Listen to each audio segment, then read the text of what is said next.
다시 만나 뵙게 돼서 반갑습니다. 그리고 모두 강건하시기를 바랍니다. 혹시 기억하실는지 모르겠습니다. 지난번에 우리 기독교 신앙에 대해서 말씀을 드렸죠. 우리 기독교 신앙은 예수의 신앙을 뜻한다고 그랬습니다. 그리고 저나 여러분들은 이 예수를 구주로 믿는 분들이기 때문에 바로 이런 예수의 신앙을 찾아서 본받아야 된다라고 말씀을 드렸습니다. 근데 예수의 신앙이란 예수를 믿는 우리 인간들의 신앙이라는 측면도 없잖아 있지만은 사실은 궁극적으로 예수께서 가지셨던 신앙이고 우리 예수님이 하나님 아버지를 어떻게 믿고 신앙생활 하셨는가 땅 위에서 이걸 깨닫고 본받는 신앙, 이걸 우리가 가져야 된다. 이게 기독교인이다라고 말씀을 드렸습니다. 예수를 하나님으로만 무한히 높이는 것도 나쁘지는 아닙니다. 나쁘다고는 할 수는 없는데 우리의 영혼이 알다시피 순수하지 않습니다. 그러니까 순수하지 않는 우리의 죄악된 영혼으로 예수를 높이면은 반드시 큰 문제가 생긴다 하는 얘기인데, 그러니까 순수하게 높이면은 문제가 없습니다. 그런데 우리의 욕심으로 우리의 예수를 하나님으로 높이면서 예수님은 내 인생의 복이나 혹은 지복의 혹은 소원 성취의 수단인 것처럼 그렇게 여기신다면은 이거는 뭔가 예수를 잘못 믿는 것이거나 아니면은 우리를 예수보다 더 높이려는 그런 교만에 가깝다라고 말씀을 드렸습니다. 그래서 바울이 말한 대로 예수의 신앙, 이걸 찾아야 되고 우리 예수님께서 하나님을 어떻게 믿고 사셨는지를 깨닫고, 오늘 말씀의 주제인데 이제는 한 사람의 예수처럼 주님처럼 이 땅 위에서 사는 것이 대단히 중요하다. 우리의 욕심이 사라지고 우리의 죄된 본성이 접혀지고 마음이 순수해야 하나님 아버지의 뜻이 들립니다. 보입니다. 그래서 아버지의 뜻대로 살아드릴 수가 있지 않겠습니까? 그래서 예수처럼 하나님을 아버지로 믿고 사시는 저나 여러분들에게 이런 예수님의 신앙을 본받는 것이 대단히 중요하다. 이런 점에서 오늘 말씀의 주제는 이 성도가, 즉 예수를 구주로 믿는 성도들이 이 세상에서 어떻게 예수처럼 살 수 있는지를 좀 생각을 해보는 시간이 되시기를 바랍니다. 다시 한번, 예수를 구주로 믿는 성도들은 우리 예수께서 가지셨던 그 신앙을 찾고 본받아야 됩니다. 즉 예수께서 하나님 아버지를 어떻게 믿고 사셨는가를 찾아야 되고 그분의 신앙대로 우리가 따라가야 되고 심지어 안 되면은 흉내라도 내면서 살아가야 하는 것이 우리 인생에 아마도 후회가 없는 그런 남은 인생이 될 거라고 확신합니다.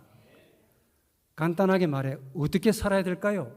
이 땅에서 예수를 구주로 믿는 성도는 예수의 신앙을 본받는 자들인데 단적으로 예수처럼 이 땅에서 사는 자입니다. 우리 주님처럼 이 땅에서 사는 자가 바로 기독교인입니다. 조금 더 구체적으로 어떻게 하는 문제가 나옵니다. 그 질문에 대한 대답이 아주 놀랍게도 우리 예수님께서 하신 말씀 가운데 사실은 있습니다. 그 가운데 하나가 마태복음 22장 37절입니다. 다 하시는 본문인데 마음을 다하고 목숨을 다하고 뜻을 다하여 주 너희 하나님을 사랑하고 이웃을 누구처럼요? 너 자신처럼 사랑하라. 그러니까 하나님 사랑과 이웃 사랑입니다. 아주 많이 듣고 많이 배웠던 그런 말씀입니다. 우선 결론부터 말씀을 드리고 정리해 설명해 드립니다.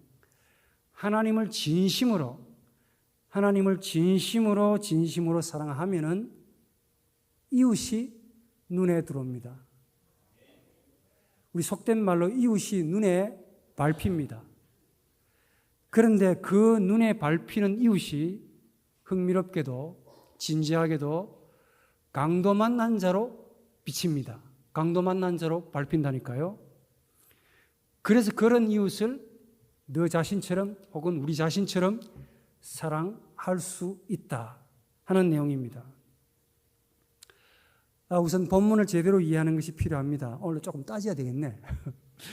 그 마태복음 22장 37절에 보니까 내 마음을 다하고 목숨을 다하고 내 생각을 다하여 주 너희 하나님을 사랑하라 그랬습니다. 흥미로운 점은 마가복음 12장 30절에는 마음, 목숨, 생각이라는 말 외에 힘이라는 말이 하나 더 첨가되어 있습니다. 그러니까 하나님을 마음, 목숨, 힘, 생각 혹은 뜻을 다해서 사랑하는 것이 크고 첫째 되는 계명이고, 또 둘째는 너 이웃을 너 자신같이 아가페하라. 그런데 이 두 계명이, 이 두 개가 온 율법과 선지자들의 전부의 내용이다. 즉 하나님의 뜻이다 하는 점입니다. 그러니까 문제가 좀 간단하지 않습니다. 우선 그 이 본문을 직역을 좀 해드리면은 너의 전 마음으로, 너의 전 목숨에서, 너의 전체 혹은 온 뜻으로 너의 주 하나님을 아가페하라 하는 뜻입니다. 그런데 우리 한글에는 너희 마음을 다하여라고 번역했습니다. 굉장히 매끄러운 번역입니다. 그런데 그 의미는 너희 전부의 마음으로 라는 뜻입니다. 근데 흥미로운 점은 이 번역이 너무 매끄럽다고 보니까 오해를 할 수가 있습니다. 어떤 오해? 마치 너희 마음을 다하라, 다한다라는 말에 초점을 맞추는데, 이 다한다라는 말을 동사로 이해해서, 동사로 이해해서 최선을 다하라 하는 뜻으로 이해를 하기 쉽습니다. 그런데 여기 다한다라는 말은 동사가 아니고 형용사입니다. 즉 마음을 수식하는 형용사에 불과합니다. 무슨 말이냐? 온 마음으로, 전체 마음으로, 온 생각으로, 전체 힘으로, 전체 뜻으로, 이런 말입니다. 우리식으로 말해 전심 혹은 진심, 진심으로 하나님을 아가페 하는 것이 첫째 되는 계명이라고 그랬습니다. 그리고 또 하나의 중요한 말씀은, 이해를 위해서 이 언어 용법을 좀 여러분들이 이해하실 필요가 있습니다. 이 본문을 기록한 분은 다름 아닌 마태인데 고대 히브리인입니다. 근데 고대 히브리인들은 아주 중요한 말을 할 때 한 개의 말을 직설적으로 표현하는 것이 아니라 비슷한 혹은 동일한 의미를 가진 많은 단어, 많은 개념들을 함께 사용했습니다. 이걸 조금 어려운 말로 병행기라고 부릅니다. 언제 쓰느냐? 강조할 때 소위 병행기를 많이 씁니다. 그러니까 마음, 목숨, 힘, 생각이라는 네 개의 단어는 병행기입니다. 즉 강조하기 위해서 단어 한 개를 직설적으로 사용하지 않고 동일한 혹은 비슷한 의미를 가지는 단어를 네 개나 배열했습니다. 그만큼 강조되어 있지요. 무슨 말이냐? 마음, 목숨, 힘, 생각이라는 이 네 개의 단어들은 한 개를 강조하기 위해서 사용된 병행귀. 오해하지 마실 것은 마치 우리 영혼이 마음, 목숨, 힘, 생각이라는 네 개의 구조로 되어 있다는 것이 아니라 전심 혹은 진심을 강조하는 다양한 표현들입니다. 그러니까 목숨은 마음을 강조하는 다른 말이고, 힘, 생각도 마음을 강조하는 다른 표현입니다. 이해하시겠죠? 직설적으로 말해서 주 너희 하나님을 전심으로, 진심으로 아가페하라 하는 사실을 강조하기 위해서 마음, 목숨, 힘, 뜻이라는 이 다양한 병행기를 사용했습니다. 대단히 중요하기 때문에 그렇습니다. 뭐가? 하나님을 아가페하는 것이 대단히 중요하기 때문에 우리 예수님께서 이런 말씀을 하신 겁니다.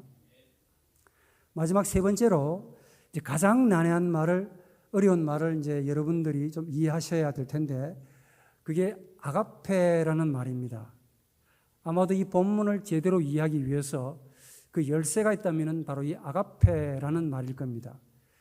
왜냐하면 이 아가페를 잘못 이해하면 해석이 좀 달라지기 때문에 그렇습니다. 우선 이 사랑하라 하는 이 말에 아가파오라는 이 헬라어가 사용됐는데 이 헬라어 아가페는 우리 한글로 사랑이라고 번역이 되어 있습니다. 이 적절하냐? 만약에 여러분들이 저에게 지금 여기서 물으신다면 적절하다면 제가 여기 설교 안 합니다. 부적절합니다. 적절하지 않습니다. 그래서 이제 말씀이 필요한 거죠.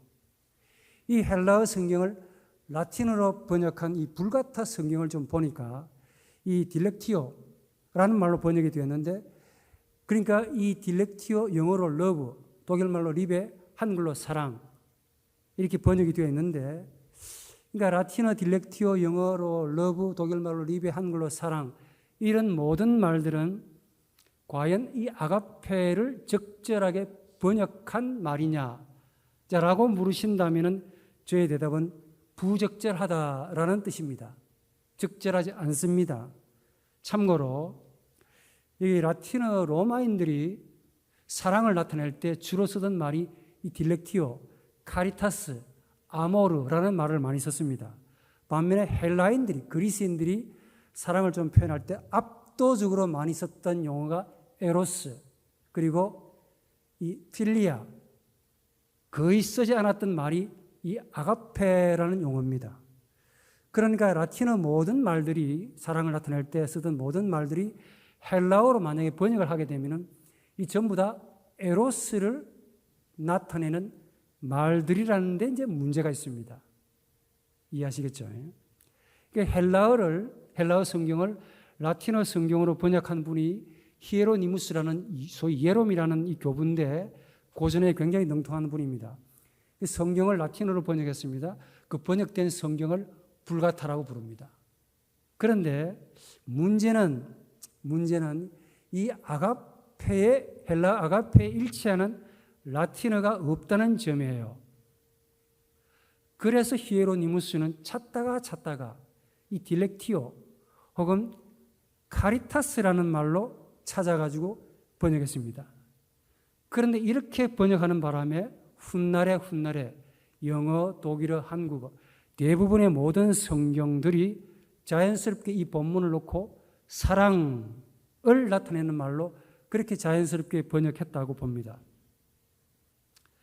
이 사랑을 나타내는 이 라틴어의 모든 말들은, 한 번 더, 사랑을 나타내는 모든 라틴어의 말들은 사실 헬라어의 에로스를 나타내는 말들입니다. 아가페를 나타내는데 적절하지 않습니다. 한마디로 굳이 번역이 안 되는 말을 읽는 독자를 위해서 번역을 하게 되면, 말을 바꾸어서 그렇게 교체하게 되면 곡해될 가능성이 굉장히 높아집니다. 그 가운데 하나가 이 아가페라는 말입니다. 제 개인적으로 그냥 아가페라고 내버려 두면 참 좋지 않을까 하는 생각을 해봅니다. 그러니까 영어, 독일어, 한글에도 그냥 아가페라는 말을 그대로 썼으면 참 좋겠다는 생각을 해봅니다. 이 말 난 김에 좀 빗나간 말인데, 우리 신약 성경에만 등장하는 아람어가 있습니다. 아바라는 말인데, 이 아바라는 말, 근데 흥미롭게도 라틴어, 영어, 독일어 모든 태반의 성경은 전부 다 아바 그대로 썼습니다. 그런데 최근에 우리 한글 번역에 아빠라고 번역을 했어요. 종교개혁자 마틴 루터는 이 굉장히 난해한 문장이기 때문에 아바를 그대로 쓰고 살을 좀 붙여놨습니다. 리바 파트, 사랑하시는 아버지라는 말로 살을 좀 붙였어요. 그만큼 번역하기 힘든 말입니다. 아바, 그리고 여기에 나오는 아가페라는 말이 그렇습니다. 아가페라는 말은 하나님의 영, 어려운 말로 푸뉴마인데, 하나님의 영이 위에서 아래로 하강하는 상태를 가리킵니다. 소위 계시와 유사합니다. 뭐가? 아가페가. 반면에 에로스 혹은 딜렉티오, 러브, 리베, 사랑, 한글로 이런 모든 말들은 아래에서 위로 상향하는 영혼의 방향을 나타낼 때 주로 씁니다. 운동 방향이 다릅니다. 아가페는 위에서 아래로 내려오는 계시의 방향을 가리키고 에로스, 사랑 이런 모든 말들은 아래에서 위로 올라가는 영혼의 상향 운동입니다. 무슨 말이냐? 너의 전심, 즉 마음, 목숨, 생각, 힘으로 하나님을 아가페하라 하는 이 말은 너의 마음을 하나님께 갖다 바쳐라, 너의 마음을 하나님께 두고 오십시오 라는 말이 아닙니다. 유감스럽게도 하나님께로 나가서 하나님을 향하여 즉 아래에서 위로 올라가십시오 라는 뜻이 아니라 반대입니다. 너의 전심을 하나님께 보이면은 하나님의 영이 너희 마음에 임하시는데 하나님의 영이 임하시는 그 마음을 너가 가지게 된다 하는 점을 강조하는 말입니다. 아가페가. 한 번 더. 너의 전심으로 하나님을 아가페하라 하는 말은 너가 이 전심이라는 마음을 하나님께 드리고 하나님께 갖다 바치고 너는 빈 마음으로 홀가분한 마음으로 돌아오라 라는 표현이 아닙니다. 오히려 네가 너의 전심이라는 마음을 하나님께 드리면은 하나님의 영, 하나님의 푸뉴마, 하나님의 인격이 혹은 하나님의 생명이 거기에 임하시는데 이걸 담아 오십시오 라는 표현입니다. 그러니까 하나님께 바치라는 말이기보다 하나님께 드려서 하나님 자신을 받아 오십시오 라는 말을 강조하는 말이 아가페입니다. 왜냐하면 이 아가페라는 말은 영의 하강 운동을 강하게 표현하는 말이기 때문에 그렇습니다. 에로스와 달리 상향하는 운동이 아니고 영의 하강하는 운동을 강조할 때 쓰는 말이 아가페입니다.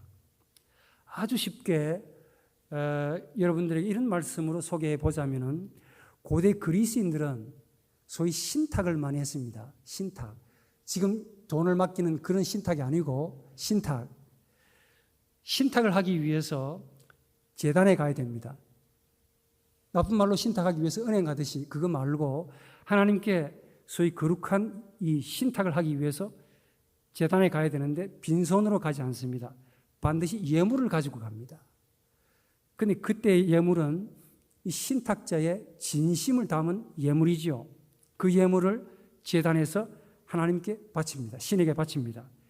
이것으로 끝나는 것이 아니고 거기에 신의 계시를 받습니다. 이게 유사합니다. 아가페와. 그러니까 고대 그리스인들은 신의 제단에 가는 이유가 신의 계시를 받기 위해서 가는 것이지 신을 이롭게 하기 위해서, 신을 즐겁게 하기 위해서 혹은 제물을 바치기 위해서만은 아니었습니다. 이것과 유사합니다. 아가페가. 이 라틴어 딜렉티오 혹은 이 딜리게레라는 이 말은 신에게 제물을 바치는 그 행위에 방점이 주어져 있어요. 그런데 헬라 아가페는 제물을 바치고 난 다음에 신의 계시를 받는데 그 계시를 받는 그 순간을 강조하는 표현입니다. 그 방점이 좀 다릅니다. 단적으로 말하면은 이 라틴어, 영어, 독일어, 한국어로 표현되는 사랑은 마치 이런 것과 같아요.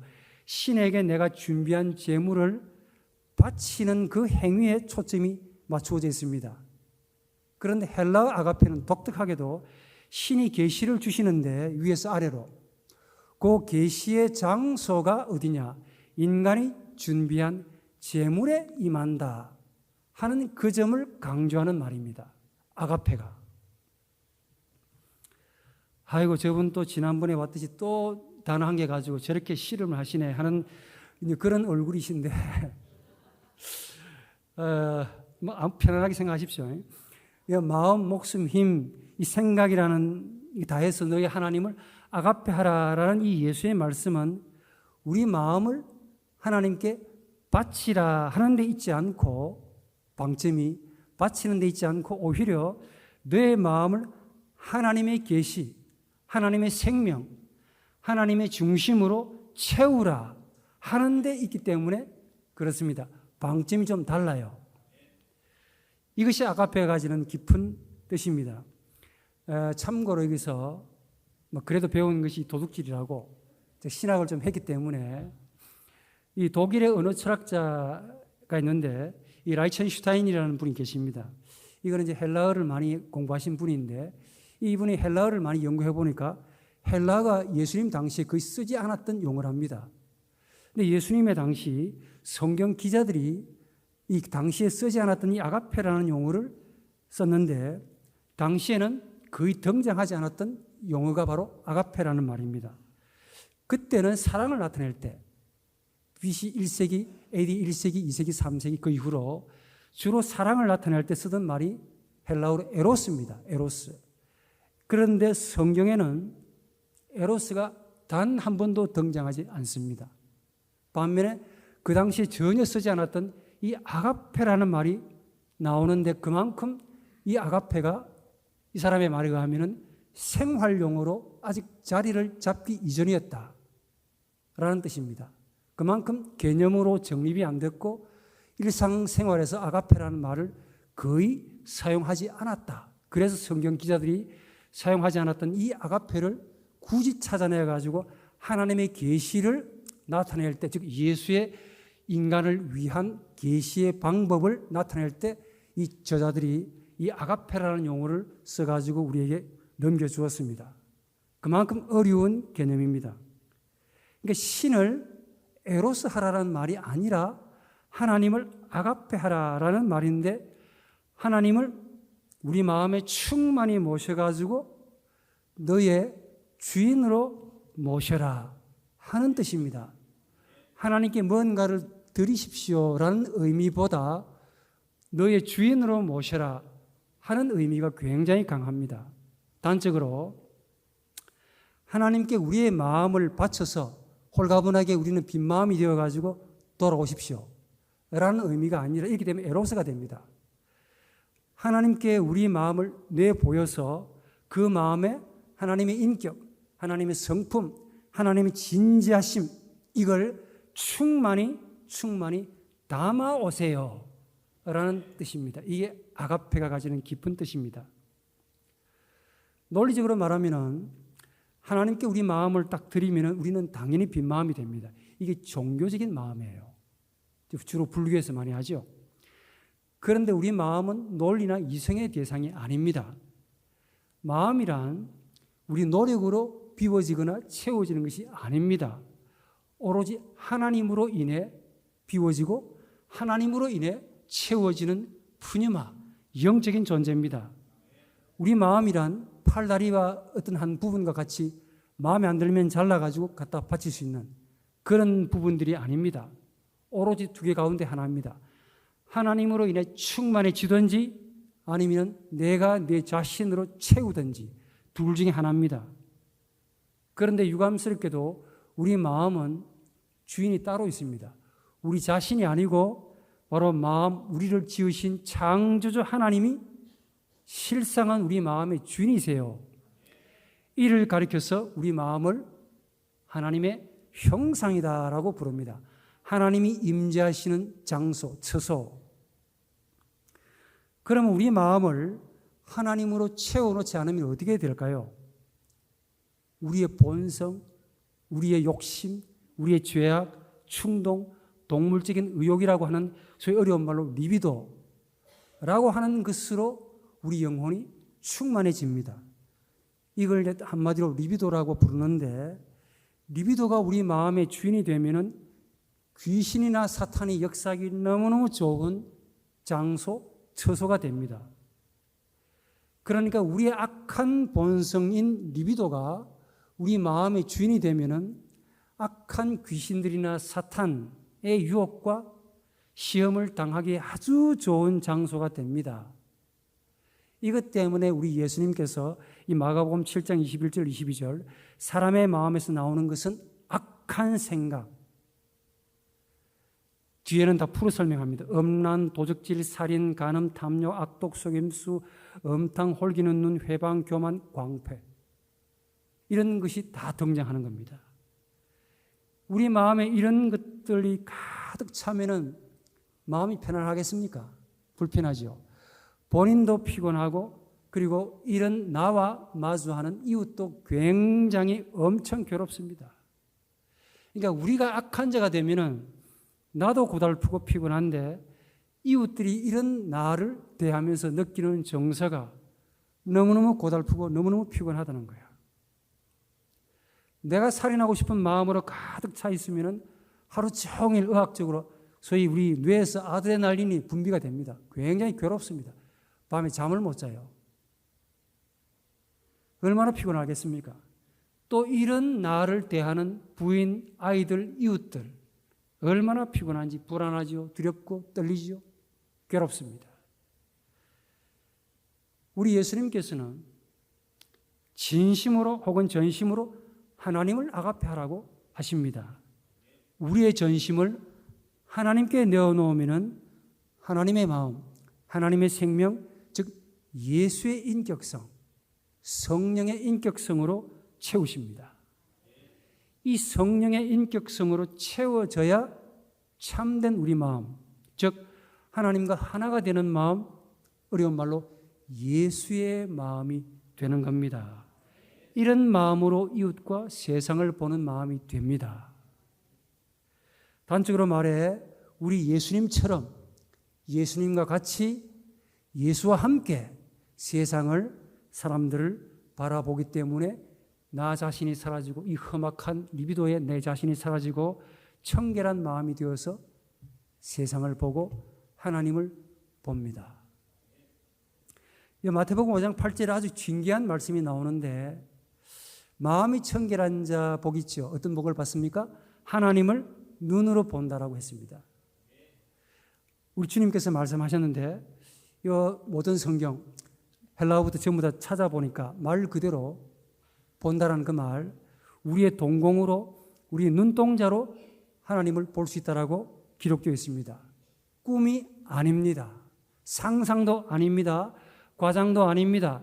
은유도 아니고 비약도 아닙니다. 하나님을 눈으로 본다는 것이 청결한 마음, 즉 내 리비도가 사라지고 하나님의 인격성, 성령의 인간성으로 충만해지면은 하나님을 실제로 두 눈으로 동공으로 시각적으로 볼 수 있다는 점을 우리 주님이 말씀하십니다. 이게 가능할까요? 하나님을 눈으로 본다는 게. 예수께 물어보면 가능하다라고 말씀하시는데 일반 철학자, 종교학자, 사람들에게 물어보면 불가능하다라고 말씀합니다. 하나님을 어떻게 눈으로 보냐? 그럴까요? 나의 진심을 하나님께 내어놓으면 성령의 인격성이 내 마음을 충만케 하는데 바로 그 상태가 하나님을 아가페하는 상태라고 했습니다. 그런데 하나님을 아가페하면은 하나님을 눈으로, 하나님을 시각적으로 볼 수 있다라고 했습니다. 이게 어떻게 가능할까? 놀라우리만큼 예리하게 우리 예수님의 답이 그 다음에 나옵니다. 22장 38절에 나옵니다. 너 이웃을 너 자신처럼 아가페하라. 여기서도 아가페가 나옵니다. 그러니까 이게 오해하지 말 것은 이 말씀 역시 우리 이웃에게 뭔가를 주고 오라 하는 뜻으로 비치는데 그것만은 아닙니다. 무슨 말이냐? 이 아가페란 영혼의 상향 운동이 아니고 아래에서 위로 올라가는 운동이 아니고 위에서 아래로 하향 운동입니다. 영의 하향 운동을 가리킬 때 아가페를 씁니다. 그러니까 내가 나의 전심을 하나님께 드리면은 하나님의 인격, 즉 성령의 인격성이 내 전심을 채우십니다. 성령의 인격성이 내 마음을 충만히 채우시면은 이런 마음을 가진 두 동공으로, 두 눈으로 보게 되면은 이웃이 신적인 존재로 비친다 하는 점을 말씀하고 있습니다. 좀 어렵죠? 그러니까 네 마음을 저나 여러분들의 모든 마음을 성령의 인격성, 즉 예수의 인간성으로 충만해지면은 이웃이 신으로 보인다 하는 점이에요. 이웃이 신으로 심지어 하나님으로 보인다 라고 한다면 바로 이 상태가 참된 마음, 즉 예수의 마음입니다. 예수의 마음.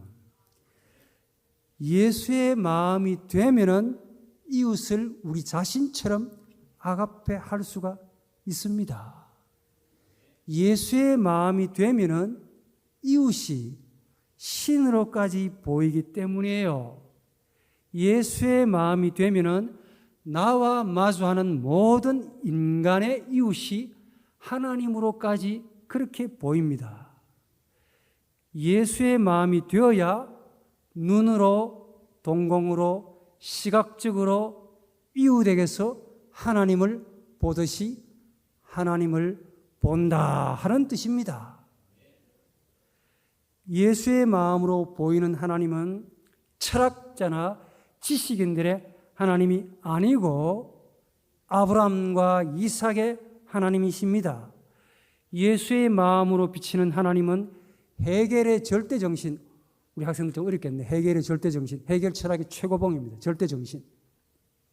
플라톤의 이데아, 아리스토텔레스의 제일 원인, 이런 추상적이고 사변적인 철학적인 그런 신개념이 아니라 오로지 아브라함을 긍휼히 여기시는, 이삭을 불쌍히 여겨주시는 그 사랑의 하나님으로 눈에 들어옵니다. 예수의 마음으로 보이는 하나님이. 그래서 예수의 마음으로 비치는 하나님은 제사장의 하나님보다, 레위인들의 하나님보다 강도 만난 자의 하나님으로 비칩니다. 즉 종교적인 신이 아니라 살아계신 하나님, 지금 여기서 역사하시고 나에게 말씀을 거시고 친절하게 내 말씀을 들으시고 인도하시는 아브라함의, 이삭의 하나님으로 와닿습니다. 이게 살아계신 하나님이세요. 이 예수의 마음이란 여기서 하나님의 마음과, 즉 하나님과 하나가 되는 마음을 지칭하는 말입니다.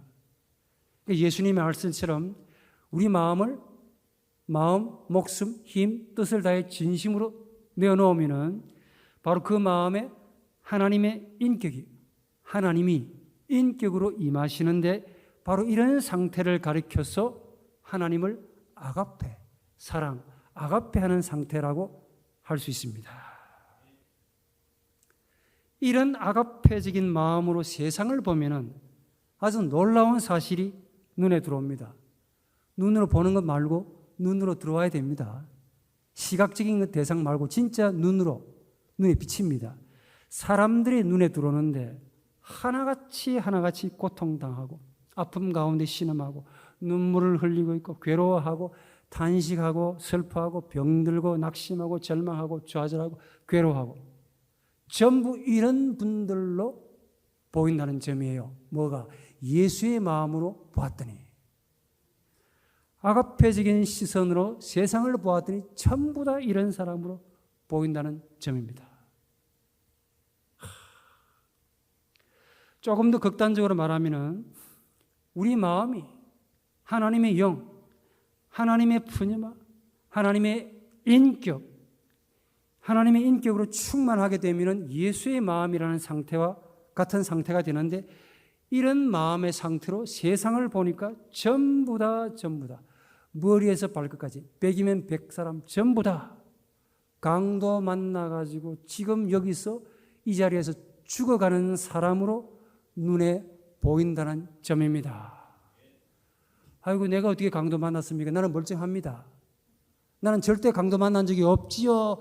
강도 만나면 내가 신고할 겁니다.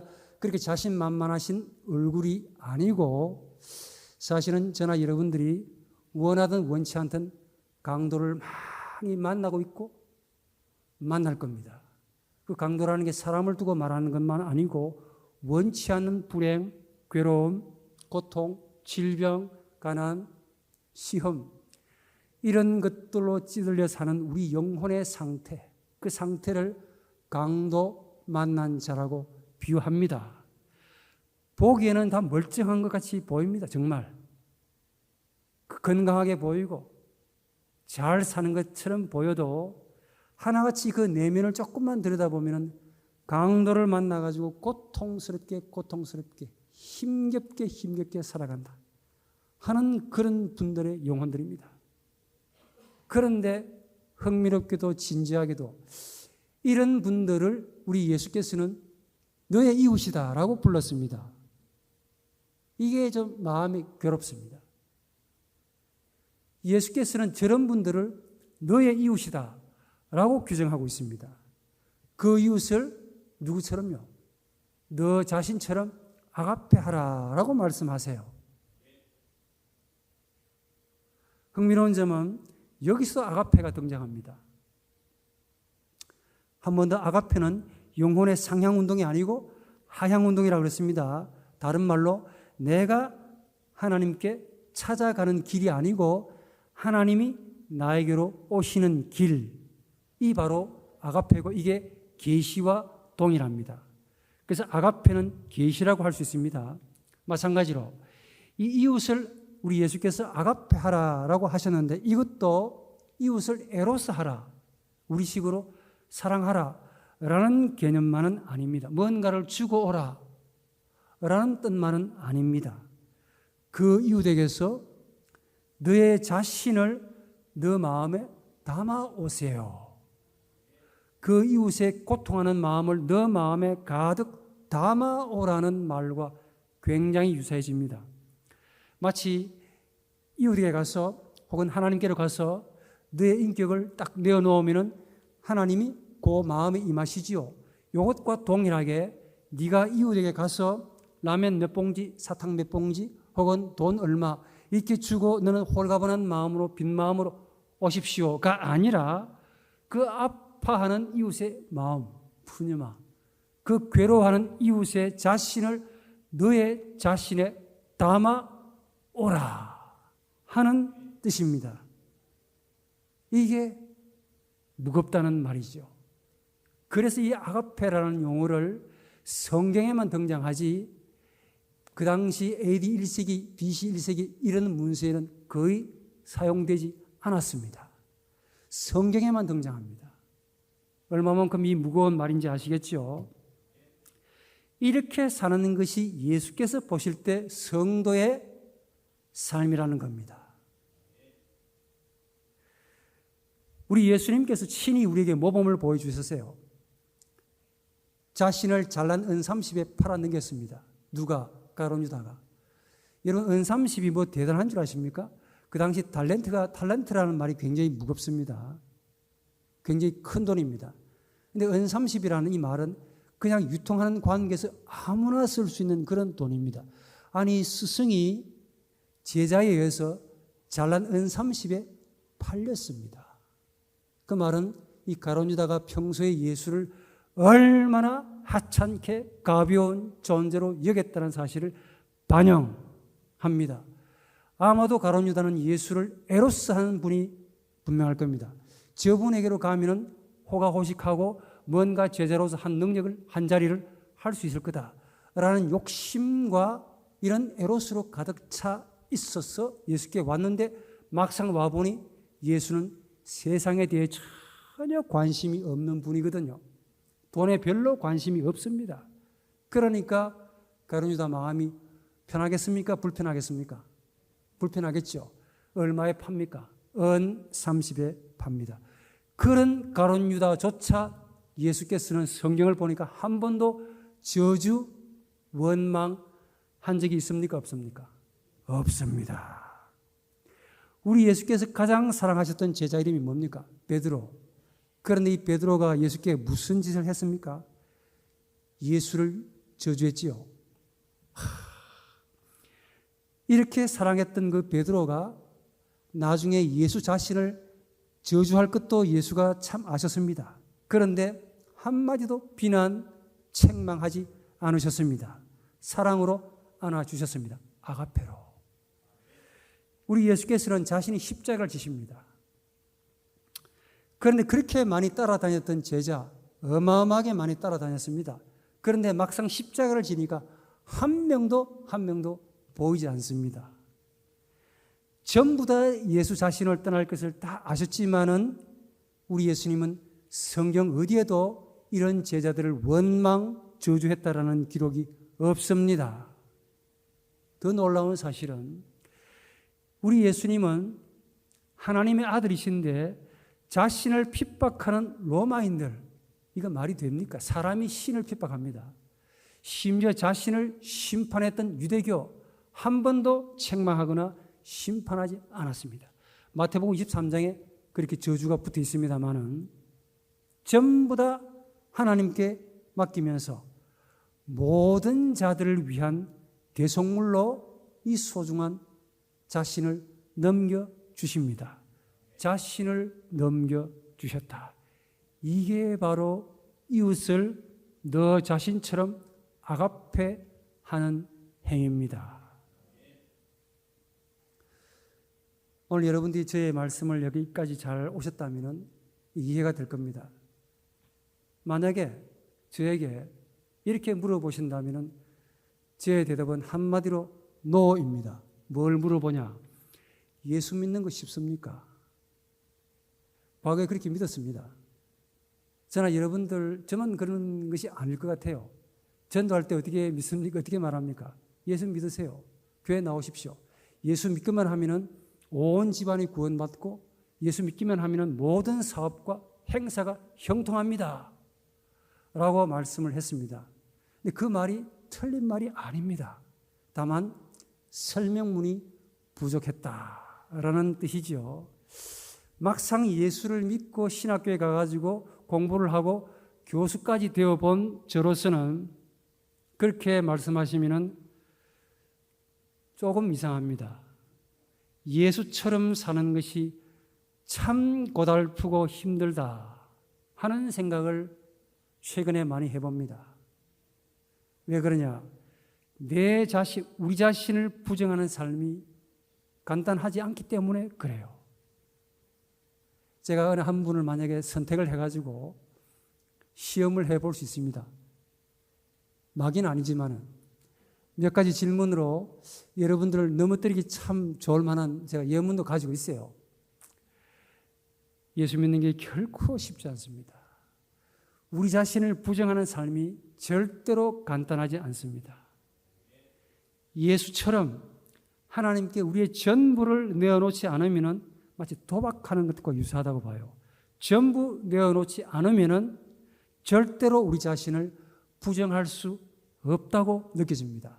왜냐하면 우리 마음은 10분의 1, 50분의 1, 100분의 1로 나눠지지 않기 때문에 그렇습니다.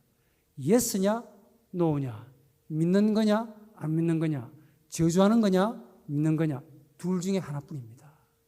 그래서 어렵다는 거예요.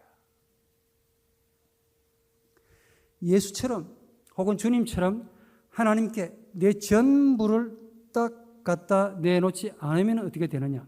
절대로 우리 자신을 부정할 수도 없고 우리 자신이 스스로 부정되지도 않습니다. 하나님으로 충만하지 않는데 어떻게 내가 나를 부정할 수 있으며 내가 나를 없앨 수가 있겠습니까? 우리 자신을 부정할 수도 없고 부정되지도 않는데 이웃이 남편, 아내, 자식, 옆집에, 앞집에, 뒷집에 사시는 분들, 교회 사시는 우리 이웃이 눈에 보일 것 같습니까? 그리고 그 이웃이 지금 강도 만나서 나의 도움을 애처롭게 바라는 그런 분으로 눈에 비치겠습니까?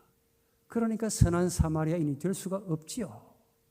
최근에 우리 한국교회 성도들이 굉장히 이기적이다라는 말을 많이 듣습니다. 저를 포함해서. 이거 반드시 회개해야 될 것 같습니다. 예수를 믿는다라고 한다면 이야기는 좀 달라집니다. 하나님께 우리 전심을 내어놓지 않으면 하나님의 충만함은 없습니다. 하나님의 충만함이 없으니까 그 대신에 내 영혼의 리비도가 내 영혼의 주인이 되어가지고 왔다 갔다 그렇게 힘들게 살게 합니다. 그런 삶이 되니까 바쁘기는 되게 바쁩니다. 먹고 살기 위해서. 그런데 바로 옆에 있는 부인, 함께 잠을 잤던 그 자식들, 앞집, 뒷집, 교회 성도들 이웃이 눈에 보이지 않습니다. 택배기사는 말 그대로 내가 돈 주어가지고 내 물건을 가져오는 기사님 정도로 그렇게 비칩니다. 한 번은 오는데 보니까 기사님한테 뭐라 하시는데 좋은 말을 하시는 것 같지 않아요. 아마 배달을 잘못했는지 그 택배기사님도 을지를 당하고 갑질을 당하고 나중에 그분도 다른 분들에게 갑질하고 을질합니다. 이렇게 살아가는 이 반복의 현실, 이게 정상이냐 물어보시기를 반드시 바랍니다. 정상이 아닐 겁니다. 우리 기독교인의 최고의 경지가 있습니까? 라고 물어보신다면 있습니다. 없다면 말씀을 안 드립니다. 바로 예수의 마음이 되는 것. 될 수 있기 때문에 되라고 하는 거지요. 하나님을 전심으로 아가페하는 마음이 되는 것. 하나님을 전심으로 아가페하면은 이웃이 놀랍게도 신적인 존재로 와닿습니다. 그 이웃이 그냥 이웃이 아니고 고통받는 하나님, 괴로워하고 신음하고 좌절하는 하나님, 아파하시는 하나님으로 그렇게 보입니다.